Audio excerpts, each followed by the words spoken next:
할렐루야. 오늘도 새날을 주신 하나님을 찬양합니다.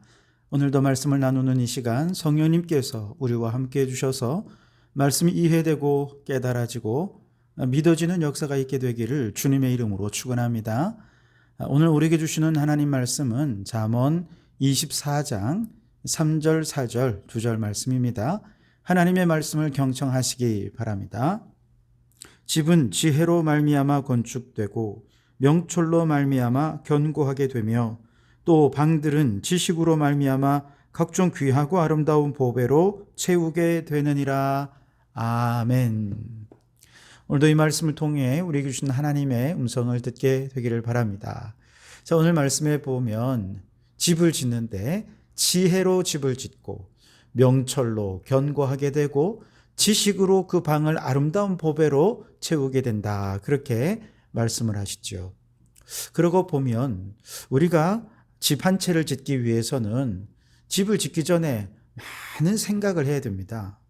집의 구조는 어떻게 해야 할지, 단층으로 지을지, 2층으로 지을지, 아니면 아예 아파트로 지을지, 혹은 마당이 있는 집을 지을지, 지하실이 있는 집을 지을지, 옥탑이 있는 집을 지을지, 여러 가지 구상을 하게 되겠죠. 그리고 또한 그 만들어진 집은 어떤 쓰임새로 지을는지 생각해야 됩니다. 평범한 가정집일는지 아니면 많은 사람들이 예배를 드리는 집회 장소로 지을는지 아니면 도서관이나 공공시설 같은 그런 곳으로 지을는지 쓰임새를 생각하지 않을 수 없죠. 게다가 그 집에 누가 사는지도 중요합니다. 그저 한 가족이 살지 아니면 부모님과 본인들과 형제들이 다 같이 사는 집을 지을지, 그 집 안에 장애인이 있는지, 노인이 있는지, 혹은 그 집에 애완동물도 같이 살 것인지, 등등을 고려해서 집을 짓게 되죠. 무엇보다 집을 왜 지으려고 하는지 그 목적을 생각해야 됩니다. 살기 위해서 집을 짓는 건지, 아니면 그저 별장처럼 가끔 그곳에 와서 지내다가 그렇게 살 건지, 아니면 이제 결혼을 막 한 신혼 부부들의 신혼집으로 지을지, 아니면 노부부가 남은 생을 보내기 위해서 집을 짓는 건지, 이런 여러 가지 등을 고려해야 비로소 그 다음에 재료는 어떤 걸 사용할지, 또 이분들이 사용하시기에 편리한 위치 혹은 배치, 이런 것들을 생각해서 여러 가지들을 배치하게 되겠죠. 이렇게 다양한 생각을 마친 후에야 비로소 설계도가 나오게 되고 그 설계도대로 비로소 건축이 시작될 수 있게 되는 것이죠. 그러니까 우리는 콘크리트로 집을 짓는 것도 아니고요, 나무로 집을 짓는 것도 아닙니다. 먼저 그 모든 집을 짓기 전에 지혜로 상상 속에서 먼저 집을 지어야 하는 것이죠.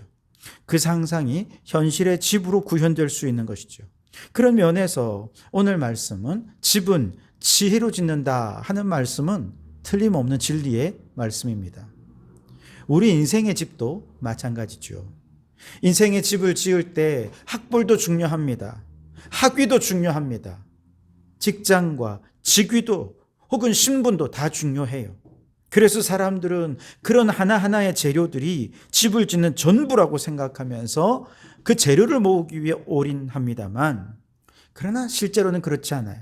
인생의 집을 지을 때 먼저 하나님께서 내 인생을 창조하신 목적이 무엇인지, 내 인생의 집을 통해 하나님께서는 어떤 꿈을 이루어가기 원하시는지, 주님은 내 인생의 집 안에 들어오셔서 어떤 교제를 나누기를 원하시는지, 다양한 것들을 생각해야 합니다. 그리고 난 다음에 비로소 그 목적을 이루기 위해 내 안에는 어떤 은사가 있는지, 혹은 은사가 없다면 그 어떤 은사를 개발시켜야 될 것인지, 내게 은사가 없는 것은 어떻게 또 대체해 가야 할 것인지, 혹은 내게 있는 은사를 더 개발하기 위해 부모님이 나를 또 뒷받침해 줄 수는 있는지, 혹시 그럴 수 없다면 나는 어떤 자원을 통해 그 은사를 개발해 가야 할 것인지 등등 생각해야 될 것이 굉장히 많습니다.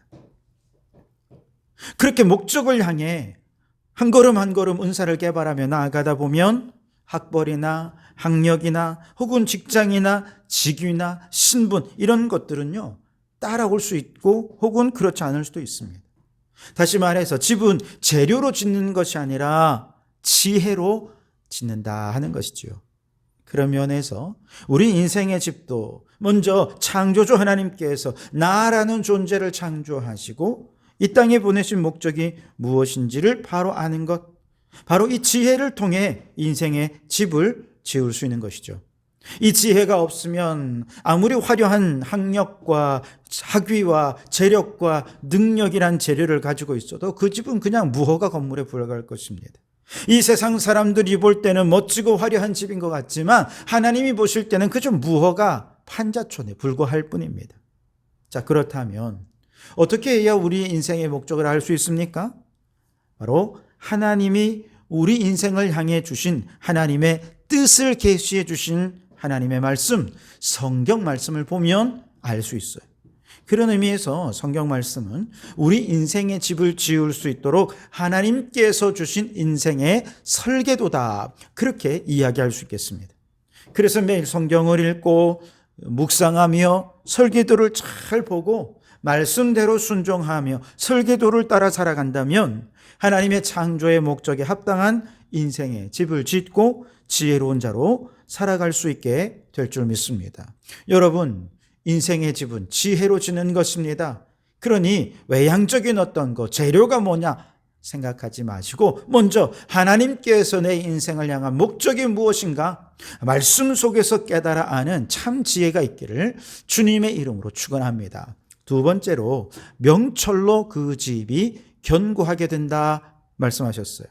자, 설계도를 따라 집을 짓는데 똑같은 설계도면을 보며 집을 짓는다 해도 집을 짓는 사람이 누구냐 하는 것에 따라서 그 집이 더 견고해질 수도 있고 더 평안해질 수도 있고 더 안락한 집을 지을 수도 있는가 하면 반대로 불편한 집도 지을 수 있어요. 왜냐하면 설계도면을 보고 이해하는 능력, 명철함이 사람마다 다르기 때문에 그렇습니다. 똑같은 악보를 보고 연주를 해도 연주자마다 그 연주가 다 다르다고 얘기를 하죠. 멜로디가 같다고 다 같은 곡이 아니에요. 임윤찬이라고 하는 젊은 피아니스트가 2022년 제16회 반 클라이번 국제 피아노 콩쿠르에서 최종 우승을 했습니다. 이때 사람들은 모두 정말 깜짝 놀랐다고 해요. 파이널 곡으로 선택한 곡이 라흐마니노프 피아노 협주곡 3번이었는데요. 이 곡에 대한 해석이 너무나도 창의적이고 그 창의적인 곡 해석을 건반 위에서 구현해낼 수 있는 엄청난 기교와 천재성을 가지고 있는 것을 확인했을 때 모든 사람들이 감탄을 금하지 못했다는 거예요. 그날 지휘했던 지휘자가 마지막에 감동의 눈물을 이렇게 훔치는 것을 영상에 그대로 잡아서 반복해서 보여주었는데요. 그만큼 그의 연주가 감동적이었다는 것을 대변하는 영상이었습니다. 똑같은 라흐마니노프의 곡이라 해도 그 곡을 연주하는 연주자가 어떻게 이해하고 어떻게 해석하느냐, 명철이라는 것이죠. 그 명철함에 따라서 때로는 밋밋하고 재미없는 곡이 될 수도 있고 사람들을 감동시키며 놀래키는 곡이 될 수 있다는 것이죠. 마찬가지로 똑같이 성경을 보고 인생의 집을 지어도 어떤 성도는 그저 형식적이고 율법주의적인 신앙생활로 전혀 말씀의 생동감을 느낄 수 없는 인생의 집을 짓는 분이 있는가 하면 어떤 분은요, 하나님 말씀에 은혜 받고 그 은혜를 나누며 다른 사람들을 감동시키고 놀래키는 그런 인생의 집을 지어가는 분들도 계시다는 거예요. 뭐가 다를까요? 말씀에 대한 이해, 명철함이 다르다는 것이죠. 하나님의 말씀을 하나님의 음성으로 듣고 그 하나님께서 오늘 내 인생에 주시는 하나님의 메시지, 그것이 무엇인지를 끊임없이 기도와 묵상 속에서 캐치해내고 그리고 그것을 순종해 낼 수 있는 사람, 그 인생 자체가 다른 사람들에게는 감동이고 그 인생의 집은 견고한 집이 될 수밖에 없는 것이죠. 그러니 여러분, 성경 말씀 속에서 매일매일 내게 주시는 하나님의 메시지를 깨달을 수 있는 명철함이 있기를 바랍니다. 그래서 날마다 말씀 속에서 삶의 목적과 그 목적을 향한 하나님의 계획들을 끊임없이 발견하고 깨닫고 순종해서 생동감 넘치는 생활로 이 세상에 감동을 주는 인생의 집을 견고하게 지어가는 우리 성도들이 되시기를 주님의 이름으로 축원합니다. 마지막으로 4절 말씀에는요, 또 방들은 지식으로 말미암아 각종 귀하고 아름다운 보배로 채우게 되느니라 그랬습니다. 자, 예수님께서 이제 지어준 우리의 인생의 집에 들어오십니다. 그리고 그 인생의 집 안에 있는 방들을 하나하나 돌아보셔요. 그런데 예수님의 눈살을 찌푸리는 모습들이 너무 많은 거죠. 우선 영혼은 계속해서 굶주리는데 그 주방에서 개인의 욕망과 자신만을 만족시킬 수 있는 음식을 끊임없이 요리하고 있는 거죠. 예수님이 기뻐하시고 예수님께서 만족하실 만한 인생의 요리가 전혀 만들어지지 않고 있으니 그 영혼은 굶주리고 예수님은 슬퍼할 수밖에 없는 것입니다. 예수님께서 그 집 방 안에 있는 서재를 둘러보시니 모두 꽂혀있는 책들이 다 내 관심, 내 생각들로만 가득 차 있고 예수님이 어디에 관심이 있는지, 예수님은 무엇을 기뻐하시는지, 예수님의 생각은 어떠신지에 관해서는 그 서재에 하나도 꽂혀있지 않다면 아마 예수님께서 슬퍼하실 것입니다. 제발 성경책이라도 좀 꽂아도 아마 그렇게 말씀하지 않으실까요? 여러 방들 가운데 작업실에 갔어요. 그랬더니 내 힘과 내 능력으로 내가 원하는 것들은 잔뜩 만들어내고 있지만 하나님의 나라를 위해서는 어떤 작업도 하고 있지 않다면 예수님께서는 얼마나 실망하시겠습니까? 무엇보다 예수님은 매일같이 우리 마음의 거실에서 우리와 교제하기 위해 계속해서 기다리고 계신데 우리는 너무 바쁘다는 핑계로 주님이 외로이 홀로 기다리게 만드는 참 나쁜 성도들이다. 그렇게 말할 수 있을 것입니다. 여러분, 우리 인생의 집에 아무리 많은 방이 있어도 그 모든 방들이 예수님을 슬프게 한다면 그것은 쓰레기로 가득 찬 집과 다를 바 없을 것입니다. 그러나 그 집에 예수님을 아는 지식, 하나님을 아는 지식으로 가득 채워져 있다면 그것은 아름다운 보배로 가득 채워진 방들이 될 수 있을 것입니다. 여러분, 오늘 예수님께서 무엇을 기뻐하시고 예수님께서 오늘 우리의 인생 가운데 무엇으로 채워가기를 원하시는지 주님의 생각, 주님의 마음, 주님의 계획으로 충분히 채워지는 예수님을 아는 지식으로 충만한 성도들이 되실 수 있기를 바랍니다. 힘써 여호와를 알아가는 우리 성도들이 되실 수 있기를 바랍니다. 그렇게 아름다운 보배로 여러분의 인생 집에 방들이 가득가득 채워져서 주님과 날마다 식사도 하고 영원히 배부르고 주님과 함께 책도 보며 하나님 나라를 위한 작업도 함께 하면서 주님과 동행하는 아름다운 인생의 집에서 행복한 삶을 살아가는 성도들이 되시기를 주님의 이름으로 축원합니다. 기도하겠습니다. 하나님, 지혜로 인생의 집을 짓게 하소서.